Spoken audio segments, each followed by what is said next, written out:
Ian Sherman here. Set the Wayback Machine. We enter the Wayback, and we're immediately hurtled back through time and space. Hi, this is Edsel Ford with the Ford Company, and you're listening to Nostalgic Radio and Cars. Enjoy the show.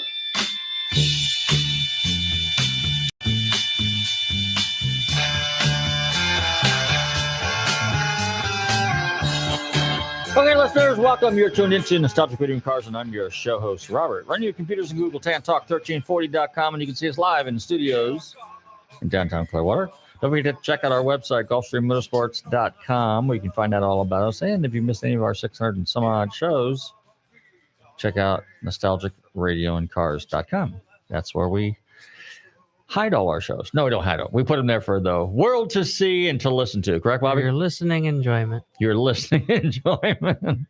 So how you doing this evening, Bub? Good. Good. Yeah, well, today we picked up a set of leaf springs. Hopefully they're the X code springs for our Ford diesel Excursion project that we're working on. This thing we've had for a long time.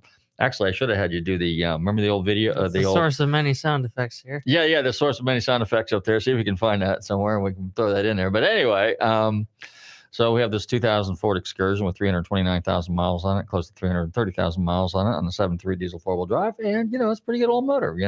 We're thinking, experimenting with that thing to do a little... maybe French fry oil, I don't know, cooking oil. We'll just, we have to figure out how we're going to do that. But the old 7.3s, the old 7.3s, mechanical 7.3s, you could do that without a doubt, just like the old diesel, Mercedes diesel engines, because they were just like indestructible. Well, the 7.3s, supposedly, you can do that as well. And there's a number of guys out there and YouTube videos, everybody goes to YouTube because YouTube is the YouTube you. Is that right? YouTube we're actually going to go to the Rib Shack and get their, we're going to get some fries, and then we're going to have them dump all the grease into the gas tank. Fuel tank. There you go. Yeah. And they're right up the road now. They're right here on Cleveland Street, right? Like a filling station right there. Yeah, so on the way in, from our shop over off Hercules Avenue, right here to the studio. 1850 Drew Street. 1850 Drew Street, yep. I mean, I like the old address, which was 426. West Bay Drive, you think 426, think Elephant Motor. But anyway, so, diesel. And so we're not going to jack this thing, but the X springs are basically what they are supposedly the, 2,800 to 3,000, 3,200 pound PSI, whatever it is, spring rating. So they use them on 450s and 550s and 250s and 350s with snowplow packages. So, the Excursions and the F350s from the factory kind of sagged a little bit in the front, and then they offered a leveling kit back in the day. But the hot setup now, that's the cool thing about these forums. You can go to the Ford F350 forum, the Ford Excursion forum. You can read all the stuff that people have done and comments. And that's the good thing about it. It's kind of like when we go to bring a trailer, you listen to the comments, and it's amazing how informative a lot of this stuff is. I mean, you think you know a lot about a car, and then there's always one or two guys that throw in some really, really cool descriptions, narratives, whatever you want to call it, and comments, and they're usually pretty enlightening. Of course, you always have the know-it-alls and the not so know-it-alls, but nonetheless, all these forums are a good place to go. So Monterey Collector Car Week is next week. All right, no, not next week. It's this week. It started. I just got texts from everybody there. Our friends over there at Haggerty and at Classic Motorsports having a big, is today, Tuesday? 2 days. Yesterday they had a big, or maybe it was today. They had a big gathering at the Lighthouse, which is over there in Monterey, a big car show. Normally on Tuesday, which would be today, they would have the Concourse on the Ave, but unfortunately Doug's not with us anymore, so that's kind of in limbo. Tomorrow is the little car show in downtown Monterey, which is a lot of fun because it's, when I say little car show, we're talking little micro cars, we're talking Fiats, we're talking Mini Coopers, we're talking MGBs and Smart Triumphs, but small cars, small bore cars, basically is what it is. Even Volkswagens, even 356s, just all the little itty bitty little, small bore under 2 liter cars that were really popular back in the 50s and 60s and probably early 70s. And some really unusual stuff comes up. And of course, a couple of years ago, I was there and I was surprised. There was a guy there that showed up with a Volkswagen bus. There was another guy that showed up there with a Ferrari, another guy with an MGB. And they didn't even have engines in the cars. They had these little battery pack on a little electric motor in there, which Don't ask me to comment on electric motors. At any rate, but the car show is really cool. It's in downtown Monterey, and it's a lot of fun. And then in the afternoon is the Motorworks Revival, which is now called Model X. And then they're having our friends at Broad Arrow. We had Ian on a couple weeks ago. They're doing an auction there. Thursday is and our friends from Mecum will be there all week long. They've got their big auction at the Hyatt. And they've got a lot of cars, a lot of really cool. Monterey is where all the cool cars are going to show up. I mean, there's some really cool cars going to be auctioned off in the country. 3 places: Indy for some interesting race cars, Amelia, obviously, particularly vintage race cars, road race cars, Porsches, and then Monterey is everything, because it's just like that is the Monterey is the place to be. You know, it's a week long extravaganza and just all kinds of events. You know, you have the Legends of the Autobahn, which is strictly German cars, which is Audis and Opels and Mercedes and BMWs. And then you've got the Works Reunion, which is strictly Porsche. You've got, and that's this weekend. And then you got Concourse Italiano. We had Tom McDowell on, our good friend from the Concourse, and that's where the it's all Italian cars. That's on Saturday at the Black Horse Country Club. Thursday, Friday is the RM auction, and they've got some really incredible cars. Saturday is Gooding. They have a huge selection of just amazing cars. Broad Air obviously is going to have some really amazing cars. Mecum's going to have some amazing cars, and so it should be a lot of fun. And then Friday is the Quail. It's a big event out there. So, you know, there's something for everything. A lot of the stuff is high ticket, and a lot of the stuff is open to the public. So there's and then just standing on the side of the streets, just watching the cars going up and down US 1 there, and down through Carmel and on Ocean Avenue and out down Carmel Valley. It's just some pretty incredible cars. So it's a lot of fun. And it's, you know, you hear me talking about these events all throughout. And then, of course, Sunday is Pebble Beach, the Pebble Beach Concourse. Pebble Beach is that is the reason we all go out there in the first place. So some of the finest cars from around the world would be on display at Pebble Beach. And then at 3:45, 4 o'clock is when they have the closing ceremonies and the awards, and there's no telling what will be there. And it's just a spectacular event. I mean, you hear me talking about the Scottsdale Collector Car Week, Amelia Island, Monterey, SEMA, and there's all these really great events throughout the year. So big shout out to our friends at Fastlane Travel. They've got a tour that they're going to be doing here at the end of the month, and next month actually, or middle of next month, towards the end of next month. A driving event up in the North Georgia Smoky Mountain foothills and Carolinas, and Dragon of the Trail. That's a lot of fun. A lot of this information is on our Facebook pages, and a lot of this information is on our website. Real quick, one of the other things that I've been doing too, obviously, you know that I do appraisals, diminished value, total losses. Something I'm working on right now, and I'll tell you about that down the road, and we'll see how this works out, is if you're familiar with these Can-Am Spiders, the little 3-wheel thing. So I got contacted by a gentleman here this week, and I might be doing a diminished value on a wrecked and fixed Can-Am Spider. It's kind of interesting. I'm a 2-wheel guy. I'm a motorcycle guy, mostly dirt bikes and vintage bikes. And the 3-wheel, I get it now. I didn't really, you don't pay a lot of attention to this stuff. Just like that other thing that you see going down the road. I'm not sure what that thing's called. Do you know what that is, Robbie? You know what's a 3-wheel thing we always see with two people sitting in it? If you remember what those things are called, I forget. And then Can-Am, obviously I have an old vintage Can-Am dirt bike, 250 MX that I've had since the 70s. And but Can-Am, Bombardier, Canadian company, pretty cool. They make some pretty neat stuff. And so, a lot of guys, as they get older, they can't throw a 500, 600, 700 pound, Harley or Goldwing around. So the 3-wheel is kind of a good deal. I mean, it's got I guess it's like a 6-speed automatic or 3-speed or 5-speed or CV constant velocity, I think. I'm not sure what they have exactly. It varies. 3 wheels, you got a little, kind of like a little gyroscope so they don't tip over. But, as you get older and you're still into bikes and you still like the open air blowing in your face, they're pretty cool. And so we'll see how that works. This one was crashed and fixed. They replaced the frame.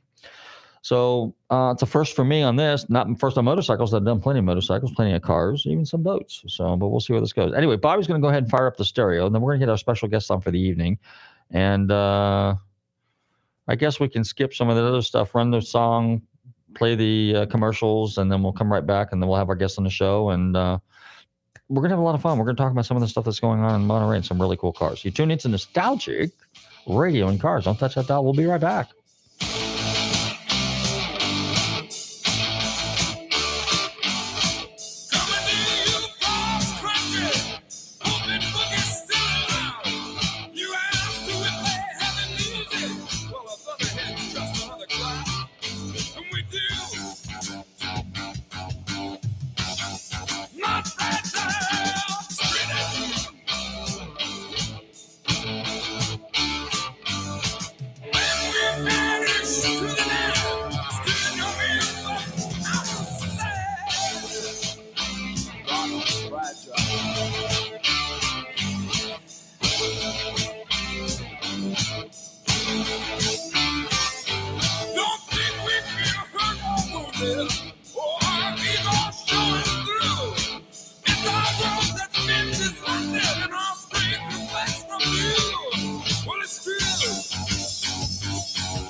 Looking for car shows? Then look no further than FLAcarshows.com. On your computer or on your mobile device, FLAcarshows.com is a comprehensive list of automotive events, plus videos and news articles. Whether you're looking for car shows, cruise-ins, meetups, automotive festivals, cars and coffees, or anything else relating to an internal combustion engine, then this is a site for you. Check it out online or on your phone at FLAcarshows.com.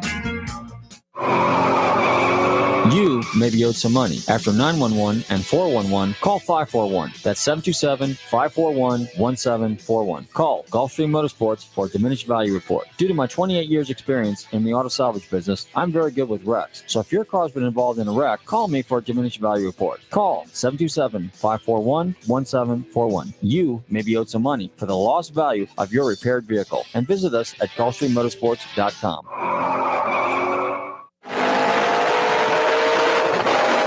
Okay, we're back, and you're tuned into Nostalgic Radio Cars. And while Bobby's setting everything up for our next guest, I want to talk a little bit about our guest. And he's a representative with RM Auctions. And this is going to be a first because we've never had anybody on from RM Sothebys. And the two top auctions really are 3 or 4. I mean, the ones that have some of the most amazing cars is RM Sothebys, Goodings, Bonhams, and Christie's. And they're some of the oldest auctions around, and they've got some incredible cars. And of course, if you're talking pre-war cars, they have an amazing selection of cars this year. And RM also, they're based out of Canada. And I think they started, I guess, probably somewhere in the 80s, 90s, somewhere in there. And they really came on strong 2007, 8. But they have a restoration facility. And some of the cars that they have restored, if you ever go out to Pebble, even Amelia, in the day it was called, I'm going to think here, but anyway, it was the St. John's auction. Before that, it was, God, my memory slips me. But some of the cars that they've restored have won prestigious Concourse first place awards, particularly at Pebble Beach. If you win a first place at Pebble Beach. Now, let me explain to you a little bit how Concourse works. So I'm going to digress just for a second there. So if a car gets invited to be on the lawn at a Concourse, for example, Pebble, Amelia, St. John's, Vieste in Italy, for example, which is where the whole Concourse started. It was in Europe. It's because the car is very unique and has very interesting history in provenance. Provenance is, again, the history of the car, the story of the car, the life of the car. And so when these cars win an award, that it gives the car a value. And so it's gotten to be where some of these cars, that have won multiple awards, an award at Amelia or St. John's or let's say Pebble, and then when that car goes to auction, it's like it develops it's a pedigree, and so that is the goal of some of these owners that have some of these cars, that they want these cars restored. Now, I always take the issue that a lot of these cars are over restored. Okay, they're restored better than they were when they were new. But that's the expectation. So you have the survivor car guy like me, and then you've got the, and I like the barn finds because they're all original, and they're only original ones. And then you've got the cars that have been gone through it. But when you see these cars up close and personal, and I'm going to talk about RM because a few years back they had a Horch, and it was, which is basically an out of union. And then when he changed companies, they came out with Horch. Horch actually is German for listen, and which is basically like top of the line, like a Maybach or a Mercedes. And you look at the quality. I mean, it's like they're so perfect you don't even want to touch them. I know I've done some cars that were SEMA quality cars. And I said, I don't know if I want to touch that car because it's so perfect. I did an appraisal, or not an appraisal, but I did a when I used to write for Sports Car Market. There was a 300 SL that I did. I wrote a little narrative on, and I said the car was so perfect. The only flaw in the car was my fingerprint. That's how perfect some of these cars are. It's absolutely incredible. And when you see some of these collections, and the Nethercut collection, the Blackhawk collection, the Bruce Meyer collection, just incredible stuff. How are we doing there, Bobby? We ready? Yes. So we're gonna fire up the stereo and play a little clip. Oh, we had. Okay. And then we'll get our guest on the line, and I'm sure he's anxious to come on and talk a little bit too. And but anyway, some of these cars are pretty amazing. And I'm on the website right now, and there's some pretty amazing pre-war cars. I love old Mercedes-Benzes. I love vintage Bugattis. And then the newer stuff, a couple E-Type Jags, some Maseratis, Porsches, obviously. And then we move into the late 70s and 80s, and we got Lamborghini Countaches. We got 928 Porsches. In fact, there's one car on there was formerly owned by George Harrison. So anyway, play what you have, Bobby, and we'll go with that. We'll roll with it. And then we'll go ahead and get our guest on the phone. And then, oh, I like that. Why don't you go ahead and call our guest, and then let's listen to a little Elvis Presley, because today is the anniversary of the passing of the king. And it's a Nostalgic Radio and Cars. Don't touch that dial. We'll be right back. Less conversation, a little more action. All this aggravation ain't satisfaction in me. A little more fun, a little less fun, a little less fun, a little more fun. Close your mouth and open up your heart and make us satisfy me. Satisfy me, baby.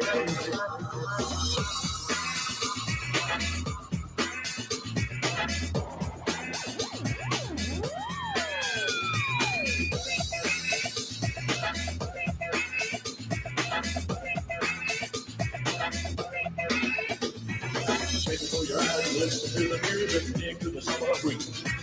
If you're grooving that, I can show you how to use it. Come along with me and put your mind at ease. Less conversation, a little more action.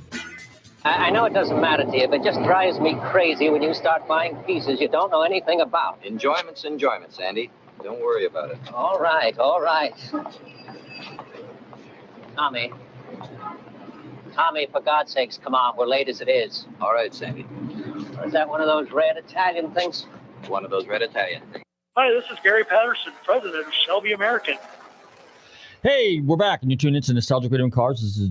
It's time to introduce our special guest for the evening. This gentleman is Global Head of Auctions for RM Sothebys. I'm delighted to welcome to Nostalgic Radio and Cars, I should say, Gord Duff. Gord, how are you this evening?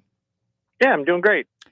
So, RM Sothebys, probably the foremost world-recognized #1 classic collector car auction in the world. So you've got some pretty amazing cars. We got Monterey, which is this week as we speak. So tell us about some of the amazing cars that you've got there. Yeah, so I'm out in Monterey, our sales this Thursday, Friday, and Saturday evening, and we've got just about 200 cars that we'll be offering over the 3 evenings. So we've got everything from a 1916 Pierce Arrow through to some great 50s, 60s American race cars, some great Ferraris up to modern day collectibles like a 1992 Ferrari F40 and a 2008 Lamborghini Reventon that they only built 20 of. There's 2 cars that are being auctioned, and are they going through your block? One is a McLaren F1, and I think it has some interesting history, and another one is this unusual Ferrari F40. Can you share a story or two about those cars? We have them out here on display, and they're actually not going to be sold in our live auction this weekend, but they're going to be sold in a private online auction that we'll be holding. So what's the story on the Ferrari? I was looking at that, and it's a real interesting piece, the F40. It was born a street car, and early on in its life, it got sent to Michelotto to have a conversion done to LM spec, just for a private person to race. And it went through getting painted from red to yellow, and then when it was bought by the current owner, he decided to kind of make it his own, which is something that's coming into fashion nowadays. And he picked the colors and the interior and kind of did a cosmetic restoration on it, before bringing it up for sale. So it's a street legal 1,000 horsepower race car. Okay, so what's the market on an F40 right now? Let's just say a U.S. car is what currently? We have a 1992 that we're selling or offering this weekend. They built the least amount of them in 92, so it's the most desirable. And I think we have a 2.5 to 2.8 estimate on that car. So in the last 24 months, those cars have really accelerated. Those were $1.2 to $1.5 million car, and then last year they shot up to 2, and now they're kind of a 2.5 to 3 car, depending on mileage, condition, that kind of stuff. So this car being modified, where should it place? I mean, what would be the auction estimate on this car? It's a car that we feel honestly can sell for as much as a great original example. So we think it could bring north of $3 million. Oh, wow. Now, the European F40 versus a US F40, so they came out when? It was 98, 99, or no, 88, 89 to 92, right? There was like a 3 or 4 year run? 87 to 92. Okay. And they built, off the top of my head, if they built 1,000 European specs, they built, 250, 300 US specs over that time. So the US spec cars, they built far less of them, and that's why in America they've always just been worth more money. Okay. The 1924 HispanoSuiza, this is a pretty incredible car. Tell us a little bit about that one. I've got your website up, so I'm looking at some of the cars, and I'll just throw them out at you. See how we go. It is the most important HispanoSuiza ever built. It's always been, the pinnacle of someone's collection is that car. In 1924, that car was built for an individual to race the Targa Floria. And then right after it was raced, they put fenders on it, put a windshield on it, and kind of turned it more into a street car, so to speak. But the body was built by a company called Newport that built airplanes back during that time. So the body's very light on the chassis. So it made for, a really good race car. But it's a car that's just, it's always been around. It's never been lost in history. It's got a very original body on it. And, to many collectors, that's the holy grail of HispanoSuizas. Okay. I was talking about addressing provenance earlier in the show. Tell us about, explain to our listeners your perspective on provenance on a vehicle and how it affects the value and the uniqueness of a car. Especially on the really old cars, let's say, for example, the Hispano, what adds value to it is that the ownership's been known throughout its history. It didn't have a period where nobody knows where it was for 30 or 40 years. So continuous ownership is tremendously important. The quality of how the car was throughout those years, it was never left out in a field. It was always, a great example that was always, so to speak, parked in a garage. The fact that, it wasn't raced and crashed and had to get refixed, that, the original drivetrain stayed with the car its entire life. Who raced a car would add value if it was somebody, very significant. And depending on who did the restoration, let's say, if a restoration was done to a car, certain shops add more value, credibility to a car than others. Okay. Another car that you have while we're on the subject of provenance is a 1980 Porsche 928 that was formerly owned by George Harrison. So here now we have a car that's got celebrity association. Tell us about that, how that affects the value. I mean, those cars in general are becoming very popular. I don't know how much his value or his ownership will add value, but to certain people, obviously it will. And whether that's a 10% value add or a 50%, somebody like Steve McQueen, he owned a car. We've sold several cars that he owned at one time, and they'll bring anywhere from 4 to 7 times what that car is actually worth. So certain people add obviously more value than others. The George Harrison Porsche is very cool. I don't know how much value it's actually going to add, but we're going to find out this weekend. We are. This is true. The Maserati Ghibli Spider prototype. Operative word there, prototype. Tell us about that. There aren't many. Sometimes prototypes have very special features where they have a different scoops on them, different brakes, maybe a different motor. That's the first one built, so considered the prototype, but it's special being chassis one, but there's nothing, so to speak, one-off about it that makes it different from, chassis number 2 or chassis number 5. It's had a good ownership history. It's got a great restoration to it, and, they don't come up very often with their original drivetrain in them as well. So I think all those things together, and there are certain collectors that love buying the first car built or the last car built in a run. You have a slew of Bugattis. So tell us a little bit about the Bugatti market.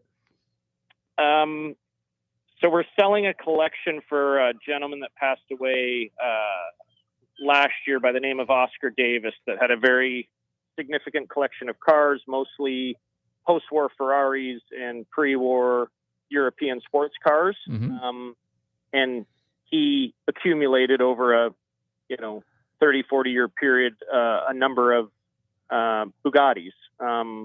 The engineering of them is fabulous, and he kind of just started getting into them. We have a 1939 Bugatti Aravise that is a great car. They only built 3 of them. It's just one of the most beautiful, probably, Bugatti drop tops that they ever made. And then he's got a few others that are actually recreations of original bodies where there's a 1938, we call it a Type 57S, and it's in the style of Corsica. And Corsica was a very important coach builder back in the day. And at some point, the body that was on this chassis got lost, and then Oscar decided to recreate this beautiful Corsica body to put on this chassis. So it's a car that, if it had its original body, it'd be a $10 million plus car. And the fact that it's got a recreation body on it, it's, more in the 700 to 900 range. So it, somebody can put it in their museum and obviously have the look of the $10 million car for a fraction of the price. How are those cars judged? When they show up at a concourse, I mean, are they're putting in really not a class of original, but like a class. How in recent years, Survivor class has shown up, okay, and Yep. people are taking huge notice to that. So, but what I've also seen in the last decade or so is recreations, most notably a Testarossa. So and then you've got the other Ferraris and other exotic cars and pre-war and post-war cars. So is the anticipation that these cars, because many of them have legitimate frames, original running gear, but the bodies and coachwork were kind of recreated, is there going to be a class for these cars at concourse events or shows? Is that a tough one? I think so. I mean, it's a bit of a. Personally, I can appreciate very beautiful Concours d'Elegance style cars, and I think not the Pebble Beach, so to speak, of car shows, but there's lots of other ones around the country that would appreciate seeing a car, even though it's got a recreation body on it to an original spec. Mm-hmm. I don't know if they'll ever have a class for it, so to speak. I think you just see them sprinkled in at different shows here and there, whether it be a Bugatti, an Alfa, or, maybe a Ferrari. Okay. RM also has a restoration facility, and I've seen some of the cars that have come out of there because many of them have appeared on the lawns. With amazing restorations and first place awards. So tell us about the RM restoration facility. So I'm born and raised in the hometown. Our company was founded in Chatham, Ontario. It's about an hour from Detroit, 3 hours from Toronto, farming community. And we started in the restoration business, and that's how the company was founded, and then slowly got into buying and selling cars. And then we got into the auction business in the 90s. And the restoration business has always been there, and it's grown to, we have 50,000 square feet under roof. We have 35 people restoring cars. We do every single aspect aside from the chrome. We do all the machine work for the motors. We do all our own upholstery work, our paint work, but we can take a car from start to finish without it ever leaving our shop, which a lot of other places sub things out. And we've won Pebble Beach Best of Show, which is like winning the Super Bowl, Kentucky Derby. We've done that 6 times in, I think, the last 15 years. And, we have a couple significant cars coming out this year as well that our shop's just done. So it's going really well. And we do everything from pre-war American and European classics to some post-war Ferraris, Mercedes, things like that. But it's been an integral part of our business for a long time, and actually helps the auction side of our business as well when we're getting ready to sell, let's say, a collection of cars, but they've been sitting for 5 years, 10 years. We're able to bring those cars up to our facility, go through them all, do any kind of work that's needed in order to get them running properly before they're offered at sale. When a car is found, and let's just say a survivor barn find, where do you, I don't want to say draw the line, where do you make the determination, okay, we're going to leave this car alone or we're going to restore this? And it's probably generally up to the purchaser of the vehicle, but obviously they consult somebody, and very often they'll consult a restoration facility, one of the top in the country, like yourselves. Mm-hmm. It's honestly, in my experience, it's the owner of the car that's determining, what they want to do. We did a mechanical restoration on a Duesenberg for a gentleman that it was an original paint, original interior, 1929 Duesenberg, and we restored the whole drivetrain, the engine we rebuilt, the transmission we rebuilt, the brakes, everything, but we never touched it. So looking at the engine, it looks like an old tired paint, chrome falling off it engine, but it's all brand new internals inside it so that, he would be able to drive it down the road. But it was a great untouched example. Sometimes cars, although they're really original, they're, the paint's falling off them, or it's had some work over the years where it's too far gone to kind of save. So you just go into restoring the whole car, but it's honestly mainly driven by whoever buys it. And some people love the originality and they just want to own the car in their garage or drive it. And others are like, I want to go to Pebble Beach. So, they don't really care how original it is. They want it to be perfect and brand new looking. And, that's what we end up doing for them. We have a great 540K special roadster we're selling Thursday night. It's a 13,000 original mile car. It got painted once in the 50s, but engine's never been out of the chassis. The body's never been off the chassis. It's got lots of original chrome on it still. It's got original stickers on the oil cans under the engine. It's a fantastic thing that you could still show in a preservation class, even though it's had this paint work. But, on one hand, it would be a shame to blow the car apart and, make it perfect and restored, because there's lots of beautifully restored special roadsters out there. And it'd be nicer to kind of, maybe clean it up a bit and leave it as is, but that'll ultimately come down to whoever ends up buying the car on Thursday evening. So how many hours does it take on average? And I know it's probably going to vary because, restoring a 300, I know I talked to Mike Kuntz one time, with Mercedes Classic, and he was telling me it's often 4,000 to 5,000 hours to do a 300 SL Gullwing. So I would imagine, and that's a fairly sophisticated car, and with a real intricate frame and a lot of detail, I would imagine it's pretty close. Let's say if you're doing a pre-war Duesenberg as well, right? Or a special cam Mercedes. They're all difficult to do. In my view, a 300 SL, once you take the paint off it, if it isn't a car that got, in an accident patched up, if you can strip it and the body's pretty straight, they're a lot easier to do than I feel in my mind a pre-war classic where it's got a lot of wood, the structure, the frame's steel, but all the structure that the body's molded around is wood. And if that has deteriorated, you're into, restoring or replacing wood within the car, and that becomes very time consuming. And, sometimes you don't know it until you start tearing the car apart as to, how good or bad it is. But, typically for us, I don't know hour wise, but, we're 12 to 18 months to do a car. Depending on the car, if somebody buys a car this weekend, it goes to our shop 1st of September. Could it possibly be on the lawn of Pebble Beach, next August? Yes, it can.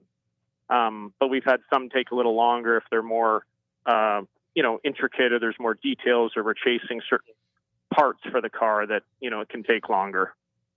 Okay. Share with us a couple cars that strike your fancies. What are some of your favorites that are going through the auction? The Tulip Wood was one of them we already talked about. That's a super important car. And, I think it came to auction once in the 60s. So the fact that, it's been so long without coming up really for sale, I think it's going to be a very special moment when that car sells.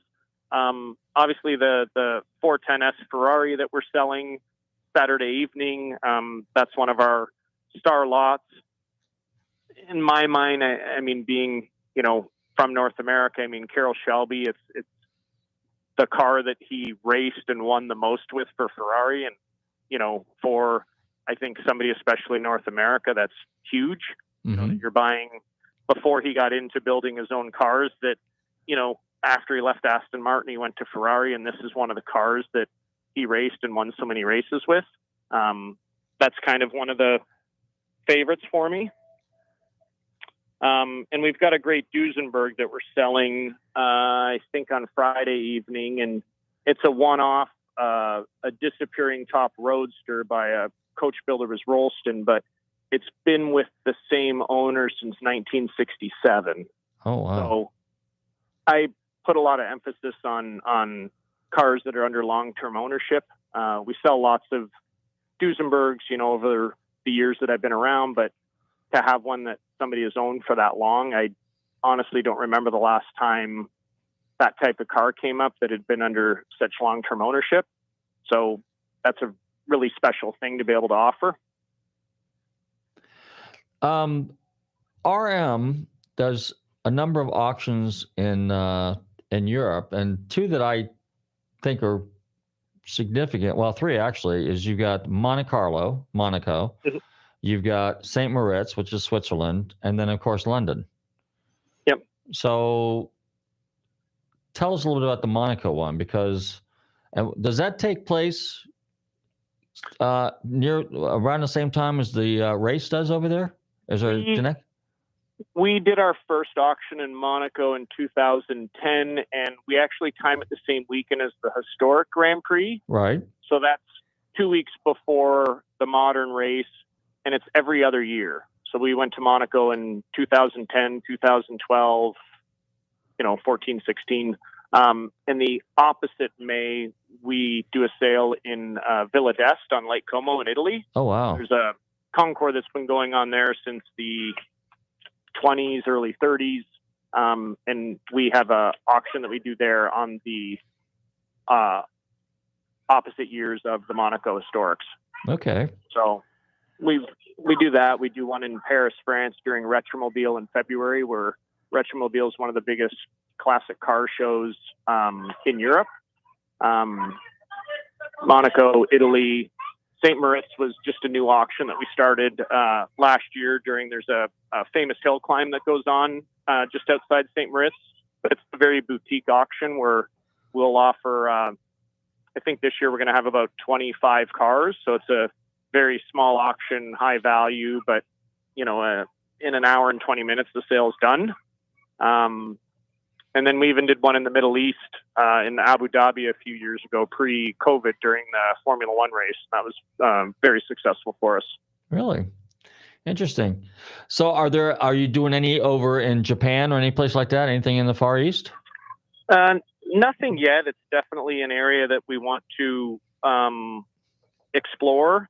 There's some regulations with cars, depending on which places you can import them to, if they're right drive. Different years of cars are harder, but it's definitely something that I see in our future. I just don't know if it's 2 years out, 5 years out, but something we definitely want to plan and expand into. Okay. Gord, yourself, what do you have in your stables? I understand you're kind of a Shelby guy. That's kind of why I had Gary's liner set up for you on the show here from Shelby American. So I understand you have a 66 Shelby. Yeah, I have a 66 GT350 that I've probably owned for 11 or 12 years. Uh-huh. And it's kind of cool for me in the fact that it was sold new in Windsor, Ontario. So that car was sold 45 minutes away from me. Uh-huh. And it stayed in Windsor its whole life until I bought it about 12 years ago. And, I've done a number of rallies. There's one in Arizona called the Copper State. Uh-huh. I did that probably 5 different times. I drove it from Scottsdale out to LA after to our office a couple times. And, I've probably put 25,000 miles on it since I've had it. So it's a car that, I drive to the grocery store. I drive to work in the summer. It's the one car I'll never sell. Good for you. And then I have a 2015 GT350 that I got a couple years ago. They only built 100 of them in the first year, so it's kind of a special car. And then I've got a 62 Lincoln Continental convertible that I can take out with my family because I've got 3 small kids, so it's something we can all take out together. Well, it sounds like you're like me. You're a Ford guy, so kudos there, buddy. My dad was a Ford dealer. I grew up that, you weren't allowed to have anything else other than a Ford in the driveway. And, at one time when I bought a GMC pickup, it was, I had to park it on the street, not the driveway, but I just kind of grew up around those. So, yeah. That sounds great. All right. Well, it just so happens I'm one of the state reps for the Shelby Club, and I too have a couple Shelbys, so we can identify there. Listen, we're just about up against the clock, so if people want to find out more about RM Sothebys, how do they go about doing it? And this auction in particular? If you just go to our website, to RM Sothebys, you'll see everything about the Monterey auction online. If you can internet bid, you can get registered to telephone bid, but it's going to be the biggest auction in our company's history. So we have a lot of tremendously important and valuable cars selling this weekend, as well as the McLaren F1 that we're doing a private auction on, and as well as that F40 LM. But you can go to the website and check out all the cars that we have online. Sounds good. Now, what's coming up in Florida? We got about 30 seconds. You got a couple auctions coming up in Florida this fall, I think? Or I know obviously Florida. Amelia Island is next year, but is there something coming up this fall? Island in March, and we'll be announcing one here in the next few weeks down in South Florida, but it'll be a pretty special boutique auction that we'll be hosting. Okay. Well, it sounds like you guys are, on your mark as usual, and we look forward to attending the auction. We'll be there in a couple of days. Look forward to seeing you and meeting you. And I want to thank you very much for hanging out with us here at Nostalgic Radio and Cars. So I want to thank my special guest this evening, Gord Duff, Global Head of Auctions for RM Sothebys. Probably just the most amazing, like he said, the most amazing collection of cars this year to be offered at Monterey. It's projected to do over 200 million in sales, right? Yeah, we're hoping we should be able to exceed that. That's a record. That would be way over a record. That'd be top for our company in history. So we have the product this year to do it, and we have a big team here that's working really hard to make it all happen.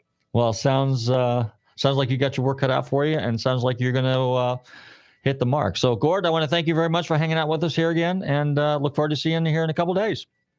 All right, great. Thanks for having me. Thank you. Our special guest, Gord Duff from RM Sothebys Auction. Well, Bobby, you know what? It's the stock market is going crazy, and the collector car market is going crazy. So, again, thanks for joining us here at Nostalgic Radio and Cars. Don't forget to check us out here every Tuesday between 7 and 8 p.m. for the most legendary and fascinating names in music and in automotive. Now, in a couple of weeks, we'll get back to a couple of musical guests we have lined up for us. But in the meantime, a lot of car stuff going on. So I want to thank all my listeners for tuning in. Don't forget to share all your share us on your social media network. Right, Bobby? That's right. Okay. Facebook, Twitter, YouTube, LinkedIn, and more. Yep. And, so we've got some more events coming up this fall. A lot of stuff. Weather's getting better. Get out and drive your cars. Have a lot of fun. In the meantime, stay safe, drive carefully, and love your family.